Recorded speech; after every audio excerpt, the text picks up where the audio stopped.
Alright, this week I'm rebranding. I am now the Swinub Defense Club, also Mamoswine Defense Club, because this guy right here is calling them ugly, and I will not stand for that.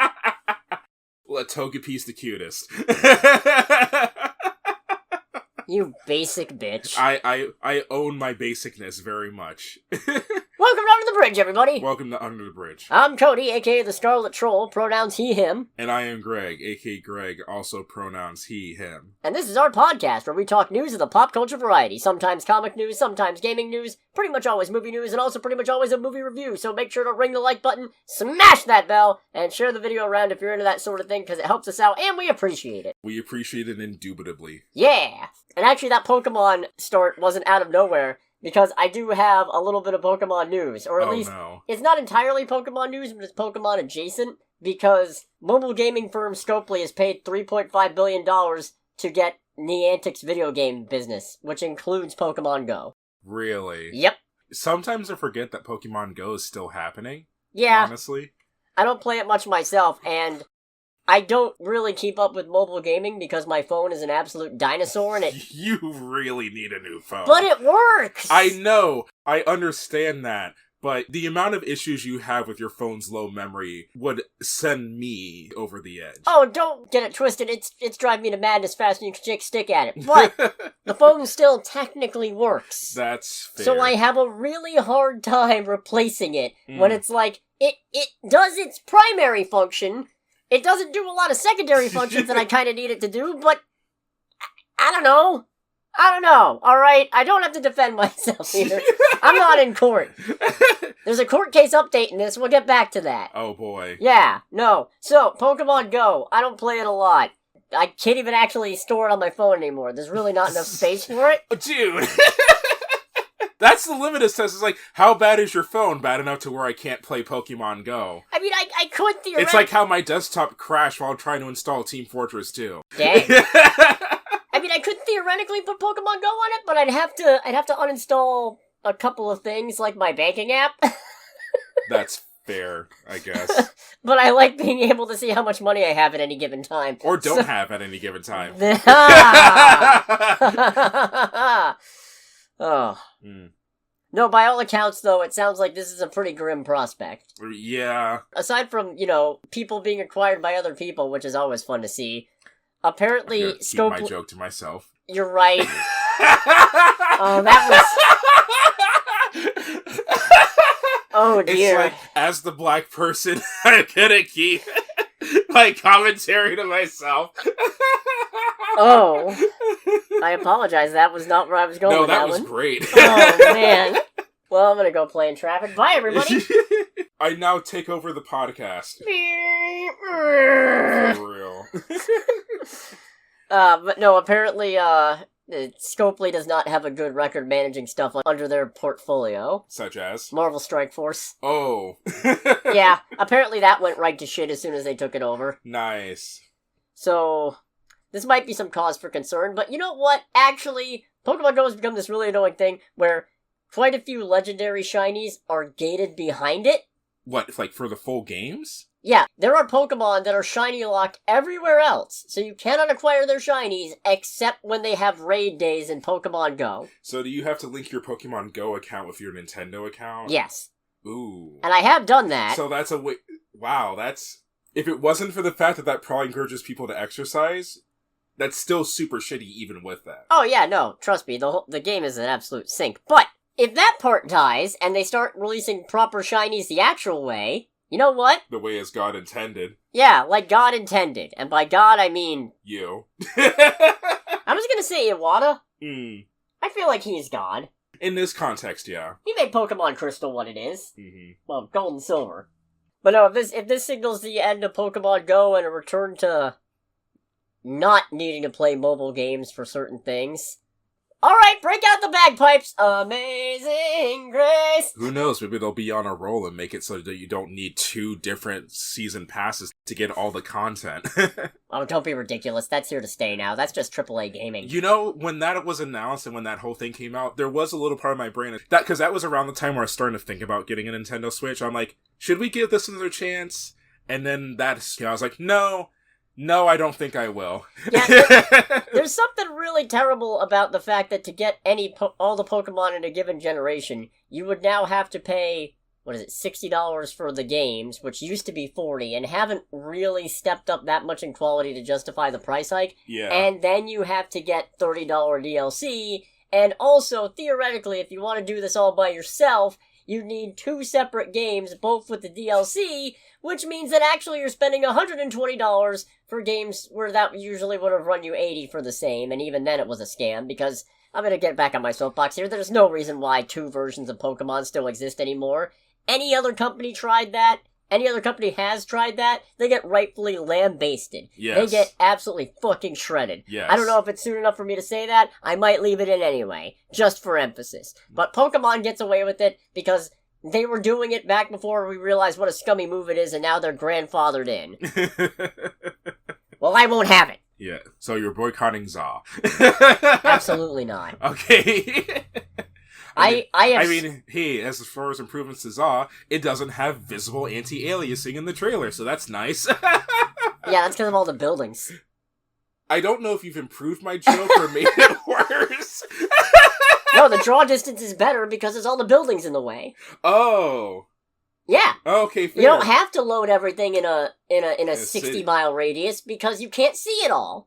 Eddie Murphy poking brain gift. Is that Eddie Murphy in that meme? I don't know if it's Eddie Murphy. Huh. I don't think it is. Let me check. Oh, this is from a BBC series? That's amazing. Called Hood Documentary. Okay, then. In other news, we got another brilliant example of comic synergy because I don't believe you. They're making a new Thunderbolts lineup. Isn't there a Thunderbolts movie that's right about to come out? Yeah, synergy. Bucky's in it. I don't. What? This is why I don't read the comics. Yeah, normally this is where I'd say this is why you should read comics, but no. Is that X-23? Yeah, well, she's Wolverine now. Is that the Hulk? Yes, it's the Hulk. Why is the Hulk part of the Thunderbolts? Apparently, they're just assembling a bunch of loners and anti-heroes to deal with weird... Okay, Hulk is a loner. Yeah. No, but apparently there's evil Illuminati duplicates threatening the world, and Bucky and Black Widow... And so what they need are the biggest fucking shitheads in the Marvel comic world to combat them. Namor is there. He is a shithead. Namor is a shithead. However, I can't help but feel like if you really wanted the biggest shitheads, A, Frank Castle would be here. B, they do Logan instead of Laura. Right. I blanked on her name. I almost said X-23. Clea probably counts. She's on the team. But also, they wouldn't do the Eddie Brock Carnage. Is that supposed to be Eddie Brock? Yeah, he's Carnage now. I thought he was dead. No, he hasn't been dead for a... When? Has he died? I don't know if he's died. He was basically God for a while. Really? And then he got depowered and him and Venom split up. And really? Cletus Cassidy is dead, so the Carnage symbiote had nowhere to go, and Carnage was like, hey buddy, you wanna team up? So, dare I ask, where does this leave Venom in all this?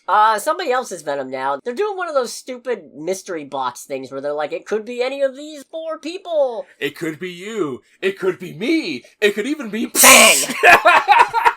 Oh man, Team Fortress 2 fans will get it. No, they were teasing it might have been Luke Cage, but apparently it's not Luke Cage. If Luke Cage is Venom, I think I would... I don't think I like the sound of that at all. No, I think they've narrowed it down now where it's either MJ or it's Paul. Who's Paul? Oh. Who the fuck is Paul? I don't have time. Why is he just called Paul? I don't have time to get into that. Is there a Cliff Notes version of Paul? Paul is... What's the best way I can put this? He's basically emblematic of all the worst things to happen to Spider-Man in the last 17... I fucked your girl! Or I stole your wife from... Oh, wait, really? Yeah. It was a whole thing. They were stuck in another dimension and... No! And, or no, it's like, now it's the thing out of Ant-Man 3 where it's like, I've been stuck in here for 30 years, honey. I have needs. It was something like that. I don't... It's dumb. The whole thing is dumb. Paul is the living personification of how much the writers hate Peter Parker. Not the writers, editorial. Paul is basically a stand-in for editorial. Because editorial was like, Peter Parker took my girl. Other way around. No, I'm saying from how much these people hate Peter Parker and hate him being happy, I bring back the joke I made months ago where it's just like, did their wives look up Peter Parker in the comic pages and go like, oh, he's hot? Jesus Christ. Oh, right, I had one other bit of news that I forgot all about. Yeah, before I distracted you with Paul. Yeah, no. Because I don't think we even finished talking about Thunderbolts. Yeah, Synergy. I didn't think this was going to go into a Paul thing, but I probably should have guessed as soon as I said Eddie Brock was Carnage. I should have known that was where the dominoes were going to fall. It's that meme of a tiny domino knocking over a successively larger chain of dominoes. That's what that is. I should have seen it coming. Someday I might have to do a poorly explained comics on this asshole, and when that day comes, I might cancel that series. That'll be like your series finale. Today we're going to talk about Paul. Good night, everybody! I feel like in that instance, Paul is your personification of what you hate in the comics then. Yeah, it's the Adventure Time Flame King bit. If he's Venom, it's just gonna turn to, I don't like Venom anymore. I don't want to play with you anymore. Yeah, that. Toy Story 2, I love it.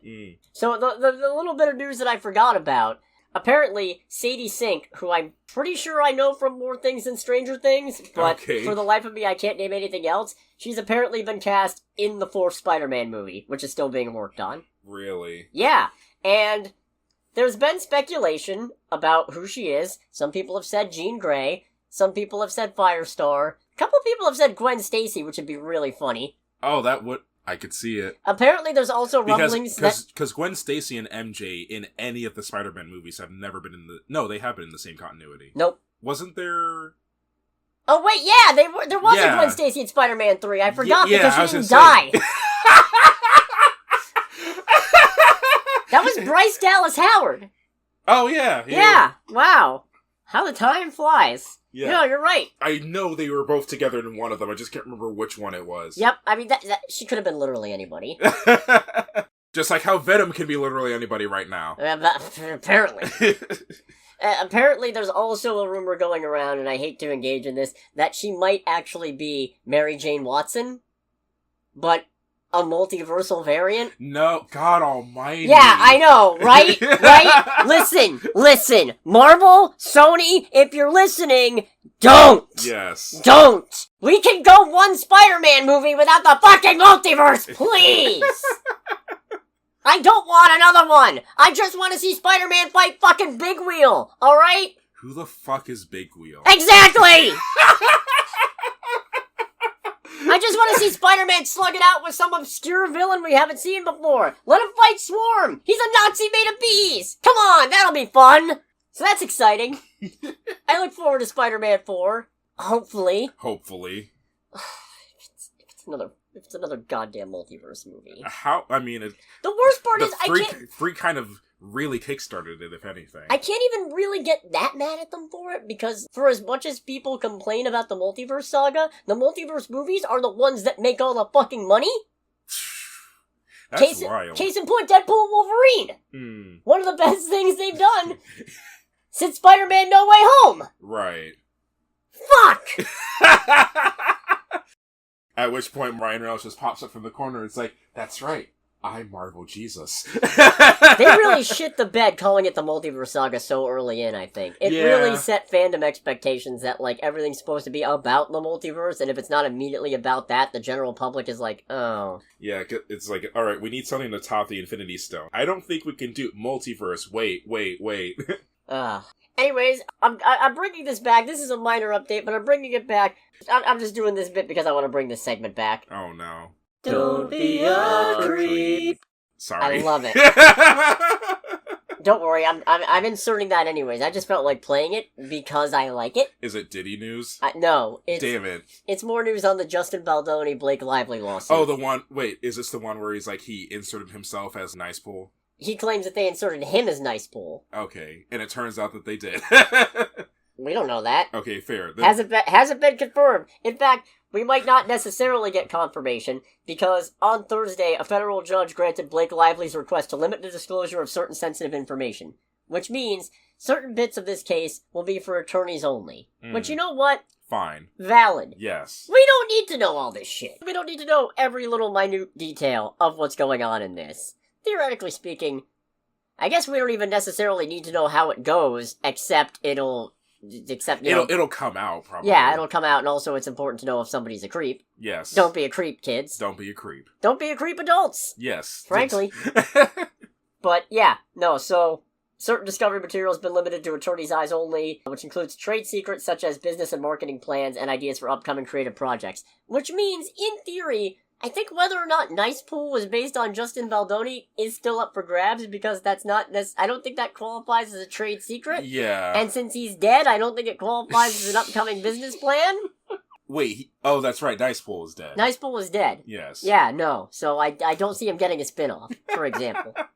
I mean, there could be another variant of him running around. There could be a multiverse Nice Pool. Jesus Christ. Multiverse, maybe! Look, the fucked up part of a multiverse, and part of why I think that they're going to get rid of it at the end of Secret Wars, is because once you accept that there is an infinite multiverse, it becomes really hard to care about any singular iteration of a character. Yeah. Because, let's say Nice Pool is dead. Well, theoretically speaking, there's an infinite number of Nice Pools running around, because in the same way that there's a theoretical alternate universe for every single choice that the Deadpool we're familiar with made in his life, there's a similarly infinitely branching timeline for Nice Pool. Ergo, none of it fucking matters. Especially if the TVA gets their grubby hands on it. Yeah, exactly. But no, yeah, so I guess we'll see how this continues to develop. Maybe we won't, because a lot of the details are not gonna be publicly disclosed. Sorry, this is just a random shower thought that popped in my head, and this is probably established, I just missed it. Wouldn't it be really something if Marvel used the TVA as a canonical way to end thought processes and story threads that they don't want to continue with? Yeah. That's probably already been talked about, and I'm only just now catching on. I mean, in theory, that's what the TVA is a stand-in for. They're basically the TVA are the writers' room. They're it's more like their production. They're the ones going, everything has to fit neatly into the sacred timeline, and the destruction of that singular destructive thought has freed up the multiverse and freed up writers to do whatever the fuck they want. Problem is, they may have infinite ideas, but they don't have infinite budget or infinite release dates. Right. So some of it's gotta get trimmed down. I don't know how this is gonna play out. Collapsing the multiverse, I bet. Because the thing is, they're presumably gonna want the multiverse to cool off after they're done with Secret Wars. But the easiest way to do that is just don't have there be a multiverse anymore. Calling it now, we're gonna get Battle Planet at the end of Doomsday. Oh, definitely. Secret Wars is 100% gonna be Battle World. No, not even a question. Not even a little bit. Yeah. Anyways, I got one more bit of news, and this one... Yeah, you saw the headline. Yeah, really?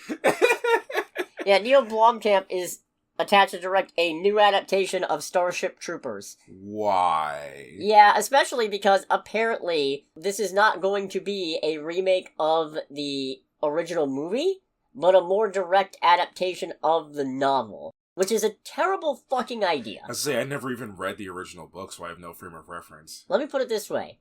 Starship Troopers the movie is a terrible adaptation of the book, because the book is actually pro every horrible fucking thing that the movie is mercilessly lampooning.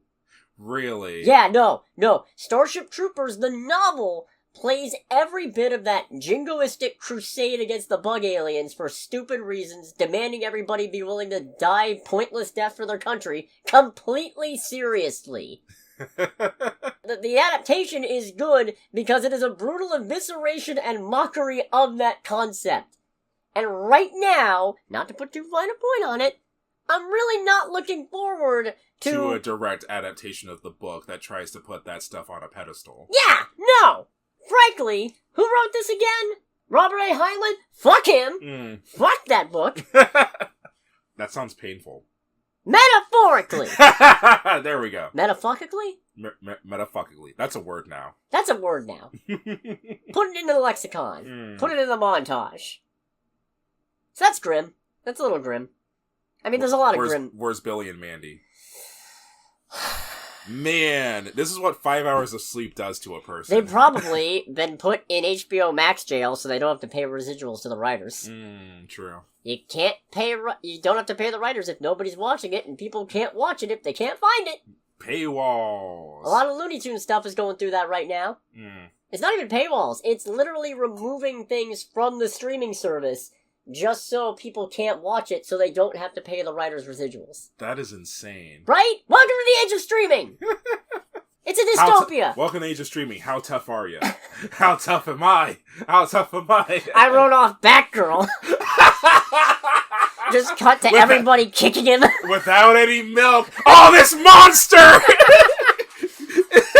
Take this, you crack-ass motherfucker! Let's go to trailer time. Let's do trailer time. It's trailer time again. We've got movie previews to watch. It's trailer time again. So we got a few trailers, one of which is the trailer for the live-action Lilo and Stitch, and may I say something controversial? Controversial way. I'm kind of looking forward to it. I don't hate this. This looks pretty good. Yes. As far as these go. Well, there's only been 2 of these that I think we've liked. One of which is... Well, it's not even really a live-action remake, because it's kind of its own original story. One of which was Cruella. Yeah, I don't think Cruella really counts. I mean, I guess it kind of counts. Why do I have Disney arbitration? Not important. I mean, I haven't seen all of them. It has to be said. So let's keep that in mind, but let me go down the list here. Well, we're not counting the early ones. No. I hate the Alice in Wonderlands. I think I remember seeing The Jungle Book. I don't think Sorcerer's Apprentice counts. Oh, wait. Aladdin. I don't hate Aladdin, but I don't...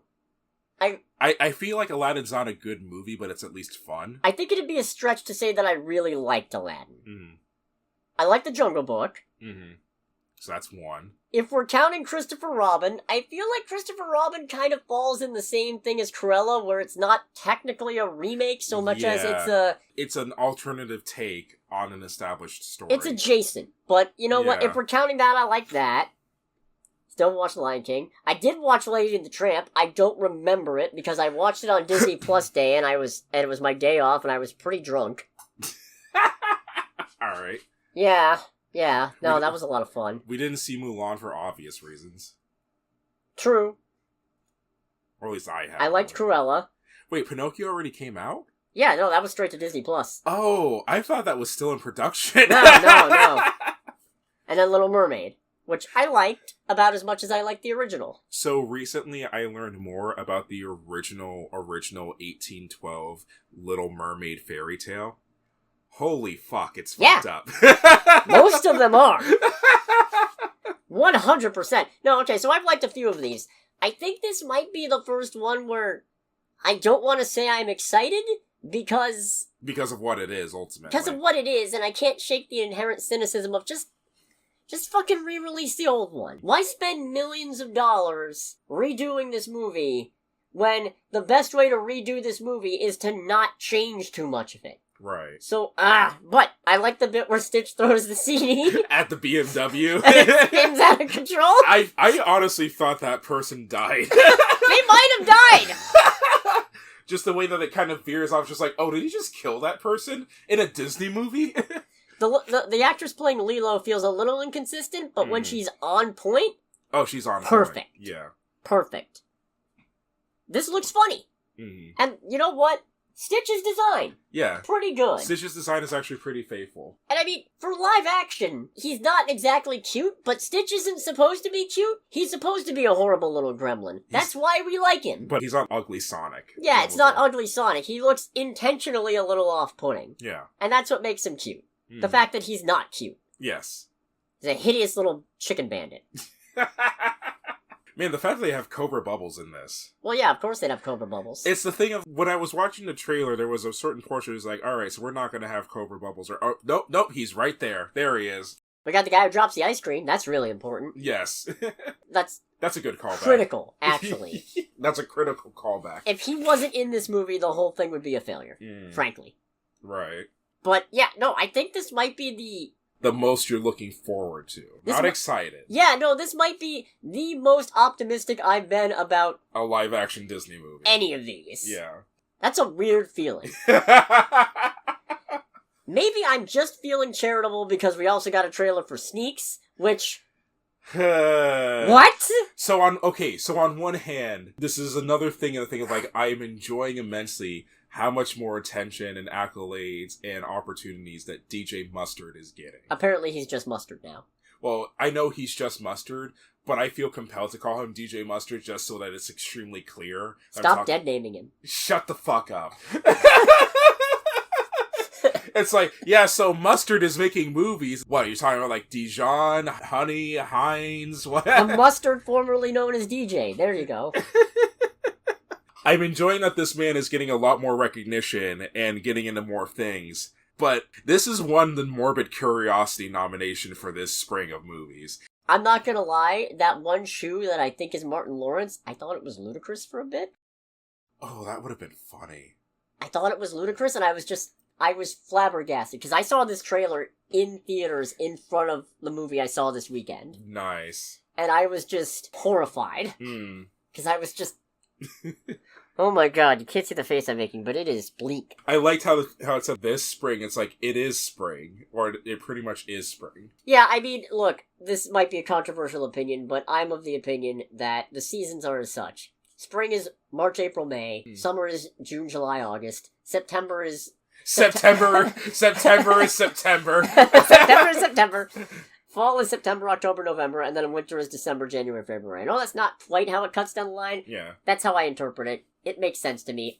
Don't at me. Or do! I could use the interaction. Yes. But... engage. Yeah. Who knows if I'll engage back. I'm honestly very tired. Yes. But like, comment, subscribe. Yep, exactly. You know, it's good plug. Yes. Great. I try my Medium best. rare. Medium rare.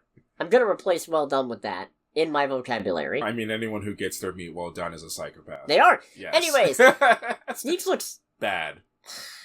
So, it looks interesting, and there's things about it that, dare I say, I personally am interested in, but I look at all of it and go, I'm not expecting anything great. It's one of those things where I look at it and go like, you know what? No one has tried this. I can't think of another instance of a kids movie on sentient sneakers. You're right. But... props for ambition. Props for creativity. yes. But what? But what? But what? And also there's they a guy... got Keith David for this. They got Keith David for this. They got Lawrence Fishburne for this. Yes. And then there's that guy who's got like the high-tech setup of just torturing shoes. Why? Why? Now I might have to watch it just to find out. That's why I said this is one of those ones where it's like I look at this like this does not look like a good movie at all. Nah. But from the breadcrumbs that are left behind, it's also scratching the I gotta know itch. That's fair. And then we also got a trailer for F1 where I finally have a better idea of what this movie is about. And at least, from what you tell me, this is not a Gran Turismo where they are trying to represent an actual historical thing that happened in the racing industry, but punching it up with fictional characters, like David Harbour's trainer, who potentially could have been a contender until he wiped out and killed the guy, except he didn't actually fucking exist! It's very much that, and Welcome to Fantasy Island tattoo as my favorite theater moments. Oh, also me getting mad at the racially charged joke. That was really good, because you don't usually get mad. No, that was the first time I got mad at a comment in a movie. I'm just like, fuck, this is what this is like. Yeah. And I'm just sitting there because for once, I've given up. Because I had zero expectations for 2017's theatrical cut of Justice League. Yeah. So I'm sitting there, I'm just not having a good time, you're but just I'm like taking it in. I'm along for the ride. And then I see him get mad at something and I just went, oh! Okay, that's pretty interesting. No, so the setup for this movie, for the uninitiated, as far as how it's generally set up, not so much plot-wise, it's somewhere in between like a historical movie like Ford vs. Ferrari and a weird fictitious amalgamation like Gran Turismo. The F1 movie, its story, the main characters, the team, and all that the movie follows, all of those are fictitious people. The story is fictitious and all that. But it does take place within the confines of the real-world Formula One Championship. Specifically, I think it's focused on either the 2023 or 2024 Formula One seasons. All of the teams and the drivers who were competing in one or either of those seasons are present in the movie. And that's very funny right now because a bunch of the drivers that raced even last year aren't even in the sport this year. The turnover and over rate? Something like that. A lot of guys have been moved around. There's a whole slew of rookie drivers who have come into the sport this year. And honestly, watching them has been very fascinating because to get a little bit inside baseball right now, there are 6 rookie drivers in this year's F1 season. Mm-hmm. There's 20 drivers overall. Right, so that's roughly, that's over a fifth of the field are rookies. Yeah, that's over 25%. Yeah, it's over a quarter of the field. Percentage-wise, there's never been this many rookies in a Formula 1 season in its history, as far as I'm aware. And it's a real shame that this movie isn't focusing on that. Start playing the Benny Hill theme, boys, man! Now, one of the fun things about this, though, is that we saw a couple scenes of Brad Pitt doing some GT racing in Daytona. As far as I'm aware, that was not only filmed at the actual 24 Hours of Daytona last year, but I want to say that car was actually entered in the race. Huh. Because it's a Porsche run by Wright Motorsports. And I want to say that car, while not classified, was entered as a second car using the same number that Wright Motorsports uses. And believe it or not, that's not the first time that something like that has happened. In Steve McQueen's Le Mans movie, which I want to say was filmed in 1971, they actually shoot some stuff at the Sebring Raceway, and there's a camera car that was actually a Porsche prototype that they entered in the race. Oh, that's neat. So they enter the camera car in the race to record Steve McQueen racing. Huh. Which is extra. I can only imagine what waivers you have to sign for something like that would be now. I want to know what the reaction of all the other racers was. I imagine some level of indignation. It is a certain level of indignation. Formula 1 drivers and a lot of racers in general, it's one of those things where because of how big F1 is, marketing and publicity are a big part of it. And half the drivers don't care for it. And you can visibly see them not caring for it in any commercials they do or anything like that. But it's one of those things where they kind of have to do it because it's part of their contract to even race the damn car. Oh, heck yeah, Hulkenberg's in this. Yes. Let's see. Perez is no longer in F1. Is Gasly still running around? He is. He races for Alpine. Huh. De Vries is not present. Zhou Guanyu is not on the field, but he works for Ferrari now. Huh. K-Mag isn't in it, Daniel Ricciardo isn't in it, Logan Sargent isn't in it, and Colapinto isn't on the racetrack. He's a secondary driver for the Alpine team this year. There's that turnover rate. Yes. But what's cool, what is kind of neat, is that all of the drivers in the Real World Championship are listed in the credits for this movie. Huh. Shoot, one of them, Lewis Hamilton, is actually one of the producers for this movie. Not enough to be the top of the game, huh? He's also got a... Good for him. Good for him. You have no idea how much of a current talking point you're hitting on right now in the sport. Oh. Make sure to leave a comment if you're in F1. There's been a lot of focus on him since he now races for Ferrari. Gotcha. So I'm just going to leave it at that without taking up another 20 minutes of talking about Lewis Hamilton at Ferrari. I don't think we even talked about this movie trailer. No, I mean, it looks interesting. At the very least, it doesn't have the based on a video game, but borrowing... not even based on a video game, but... Yeah, the Gran Turismo movie, I've said this before, it doesn't even really follow... The game is used as a vehicle to get the movie going. I know what I did there. Yeah, it's medium rare. But also, it's just... God, the video game elements, for how much it factors into the plot, is honestly kind of dumb and gross. Oh, it's infuriating. Especially the parts in Gran Turismo where it inserts the Gran Turismo heads-up display in the movie. And it's not even correct? Yeah, I'm like, I fucking know. I know what this is. Stop acting like I'm dumb, movie. But this at least looks more like a movie. It's weird that I have more faith in this movie as far as it being at least a quality movie, considering that it's made by the director of Maverick. Is it? Yeah, it's either the director or the team behind Top Gun Maverick. Oh, yeah, you're right. It's Joseph Kosinski, yeah. So I have a decent amount of faith in there, because Maverick was a very good movie, honestly. Yeah, I like that one. And I can see a little bit of Top Gun Maverick DNA in, like, the bits we've seen of this. Danger Zone! That is a missed opportunity here. But we got the chain instead. Let's go to box office. Let's do the box office. So box office is still being tallied, but as far as I can tell, I did not see the highest grossing movie this weekend. I wanted to. Womp womp. I wanted to. I only ended up seeing one movie because I was going to go see one. We're recording on a Sunday again, which we don't usually do. Usually it's on a Monday, so I was going to go see one tonight, and then that didn't happen. Scheduling. Yeah, scheduling. But, Novocaine. This is actually the new lowest weekend of the year so far. Really? Yep. $8.7 million domestic weekend and total for Novocaine, apparently sitting at about $10.5 million total against an $18 million budget. Hopefully I'll get to see that a little bit later and help kick that back up. I also didn't get to see Black Bag or Opus, so that's unfortunate. The movie I did get to see, The Day the Earth Blew Up, a Looney Tunes movie. $3.2 million domestic weekend and total. I think it's at $5.3 million worldwide, but that's against a $15 million budget. I don't want to diss the work and everything that goes into like a 2D animated movie, but how does that have a $15 million budget? 2D animation is expensive. Fair. And it's a damn shame because I can't really say much about this movie. Without spoiling it, because the problem is... Looney Tunes. The problem is it's a comedy. Yes. And usually in a comedy, the main thing to talk about are the jokes, but you don't want to give away the jokes, because giving away the jokes ruins the experience of seeing the movie. Yeah. But what I will say is thank fucking God! We finally got a theatrical Looney Tunes feature film that is about the Looney Tunes, and it's good! And it's good! Yes. Thank you! Finally! It's not about basketball or Brendan Fraser!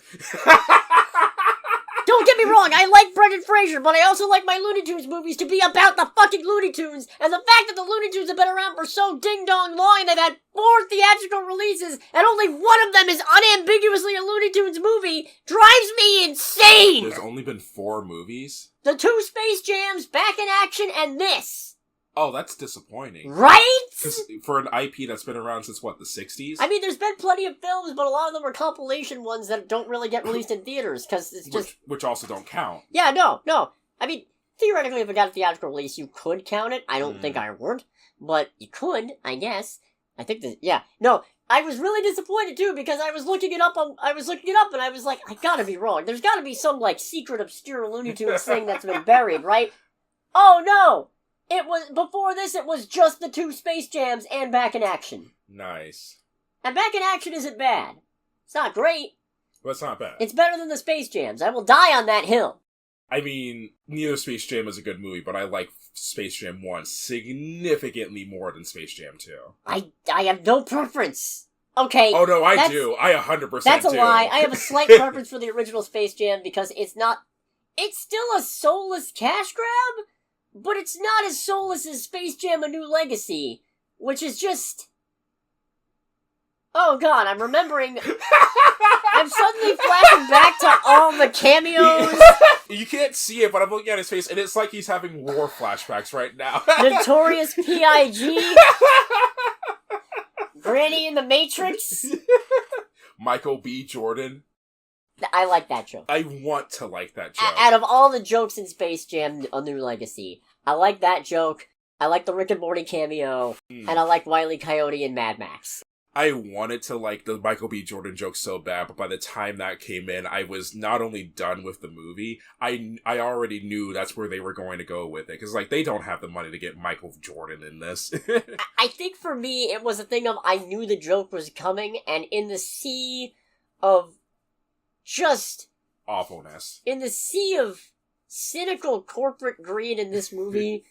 This was the lesser of many evils. Yeah. This is the little dinky stupid Hydra head on the just giant monster of writhing Hydra heads. This is the stupid face for King Ghidorah. This is the Kevin. Right. I'm pretty sure that's what Ghidorah's dumb head was called. Kevin. Probably. Yeah, that sounds about right. What can I say about The Day the Earth Blew Up, a Looney Tunes movie? Well, the Earth blows up. Not in the way you'd expect. Wait, is that a spoiler? That was a joke on my part. I don't even know. I didn't see this movie because I was elsewhere. Well, I mean, they called it The Day the Earth Blew Up, so I mean... It's in the title. It's in the name. It's in the game. EA Sports. God damn it. I'm not proud of that one. I'm a little proud. I'm slightly proud. What I will say is that this mostly feels like a Looney Tunes short blown up to theatrical length. and it's pretty dang good at that. There's not too many jokes that are clearly being made for the younger audience that are gonna age really poorly. There's a couple where I think to myself, I don't necessarily know about that one, but they're still funny. Right. And, I mean... So, I was gonna say, spoiler section. Yeah, no. The craziest thing is, not only is this just a Looney Tunes movie, it's a Looney Tunes movie that is exclusively about Porky and Daffy. And also Petunia, but, I mean... I feel like those two usually aren't paired together that much. No, they're paired together decently often. However, usually not in this particular way, because usually when Porky and Daffy get paired together, Daffy is in his Chuck Jones, scheming, craven little coward era, right? Or he's Duck Dodgers. Right, yeah. But usually it's Daffy and his... Daffy as the antagonist. Not antagonist, but in his overinflated ego... narcissist phase. This one, Porky is the straight man for the most part, and Daffy is in his original screwball phase. Oh boy. It's a delight. Alright. There's nothing better than just getting to see on the big screen Daffy doing the woo woo woo woo woo woo thing, you know? So the context of this is also interesting to me, because normally this is one of those things where you look at it and go, okay, yeah, this is a kid's movie, but nothing is really mainstream of Looney Tunes anymore. Like, I don't think kids really watch Looney Tunes anymore. Not really? As far as I know? Yeah, so it's a thing of, like, beyond the people who would already come to see because they grew up with it, which is already your guaranteed audience, it's one of those things where I kind of go, like, who is this for? This is basically made for fans of the classic Looney Tunes, functionally, which is kind of a shame that this movie got no goddamn advertising. Yeah, there was, like, one trailer for it. Yeah, I've been telling people about this movie, and they're like, what do you mean the Looney Tunes have a new movie? And I'm like, yes! Go see it! Yeah. Especially because maybe if enough people go see this one, they'll release Coyote vs. Acme! Oh, that's right, that was a whole thing. Yeah, who knows? Go see it! Maybe they'll release Batgirl! No, that's too late. They already got the money for that one, I think. Nice. That's a real shame. Huh. But no, I mean, it's still a movie. It's a movie that's divided into a bunch of little parts functionally, because you can feel all the shifts, but... Like with Cars. Sorry. Well done. I couldn't... No, you said medium rare. You're right. What am I thinking? But it's still also theatrical because there's a sort of narrative emotional through line. So in that sense, it's still definitely a movie. But it's a movie very heavily presented in the Looney Tunes style. Right. Also, there's one song in it. There's a song in it. Is it a musical song or is it like a licensed song? No, there was a licensed song in it. I think it's the only one. Or it's... Because there's definitely some Looney Tunes music stingers. Right. But in this case, there's one licensed music drop where I should hate it, but I love the song so much. Oh, is this... You'll never guess. No, but I'm saying, is this your equivalent of Us? No, not Us. Was it Us? Fuck the Police? Yeah, Fuck the Police. Is this your Fuck the Police? I thought you hated that moment. I did initially. Okay. And then the scene continued. I'm just like, alright, fine, this is good. I didn't even have the moment of hating it initially. I just acknowledged that I should hate it, but I'm just like, oh, this pokes a particular center in my brain, and I enjoy it. So I'll let it slide. No, I had a really fun time watching this. I will take as many Looney Tunes movies as you want to make if you make them feel like Looney Tunes movies. Right. Frankly. I'm kind of surprised that the first major one does not star Bugs Bunny. I don't hate that idea. That's interesting. In fact, there's a few characters who aren't in this at all where I was very surprised. Mm-hmm. But that feels like a spoiler. In fact, I feel like I'm spoiling some things just by hinting at that. But, you know what? Doesn't really matter. Fair enough. I think I'm going to skip the spoiler section altogether. Okay, fair. Because there's really not much to do except give away the jokes. And it's Looney Tunes. It's Looney Tunes.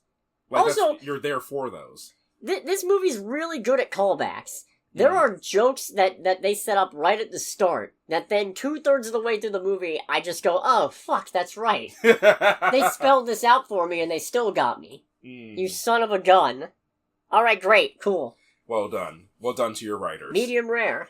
You got me there. Yeah, I'm very surprised. I was not expecting to have 2 weeks in a row of seeing top 10 contenders, but it's going in the what Martin Scorsese would call cinema tier. Alrighty. Am I grading it on a curve because it's a Looney Tunes movie? Probably. Yeah, definitely. But it's a Looney Tunes movie that actually feels like one in 2025. That's amazing. I cannot give that enough props. I'm happy to see a 2D animated film to begin with. I'm happy that it's Looney Tunes. I'm really sad that it's not doing well because nobody knows it exists because Warner Brothers isn't even distributing it. They sold the distribution rights to Catch Up Entertainment. Catch Up? I'm trying. It's been a busy week, alright? Get off my back!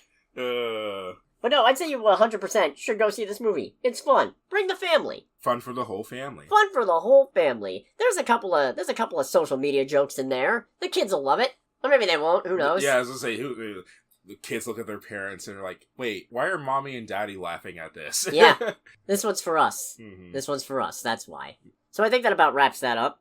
Because I'm not going to do a spoiler section. Right. Next week, it's Snow White, probably. It's Snow White, probably. It's pretty much Snow... Did you say Snow White? Snow White Brothers. Snow White and the 7 Airplanes?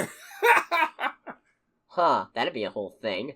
Yeah, it's maybe Alto Knights, but I don't really feel like watching another Robert De Niro gangster movie, especially not when it's Robert De Niro and Robert De Niro, so, yeah, right. Maybe I'll catch up on some of the movies I wanted to see this week and didn't get a chance to. We'll see. We'll see. Either way... For all those questions and more. Great. Sorry, I'm sorry. Thanks. It's like I was trying to do like the old 1960s Superman show. Same bat time, same bat channel. Yeah. But regardless of how many times we have to do this stupid outro, this has been Under the Bridge with Cody, aka the Scarlet Troll. And with Greg, aka Greg. And we'll catch you all next week. Goodbye, everybody. Bye!